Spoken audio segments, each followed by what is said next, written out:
Դատական նիստը, ինչպես բոլորդ գիտեք, ժամը 8:30-ից ընթանում է, ինչպես հարցեր, այնպես էլ պատասխաններ են հնչել, առարկություններ են ներկայացվել։ Պետք է նշեմ, որ դատարանը հեռացել է խորհրդակցական սենյակ, դատական ակտը հրապարակվելու է առավոտյան ժամը 9:30-ին։ Ինչ վերաբերում է ներկայացված միջնորդությանը, միջնորդությունը ակնհայտ անհիմն է, բացակայում է հիմնավոր կասկածը,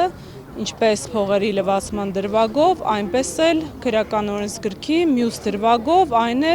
իբրև թե Ալիկ Ալեքսանդր Ալեքսանյանը նյութապես շահագրգռել է անձանց, որպեսզի մասնակցեն հավաքների, մինչդեռ քրեական վարույթում չկա գեթ 1 փաստական տվյալ, չունենք գեթ 1 անձի ցուցմունք, հարցաքննված շուրջ 150 վկաներից որևիցե մեկը չի նշել իր ցուցմունքով, որ իբրև թե Ալիկ Ալեքսանյանը իրեն նյութապես շահագրգռել է, որպեսզի մասնակցի հավաքների։ Եվ այս պայմաններում խոսել վերջինիս նկատմամբ որպես այդպիսին ամենածանր հարկադրանքի միջոց կիրառելու մասին, ակնհայտ է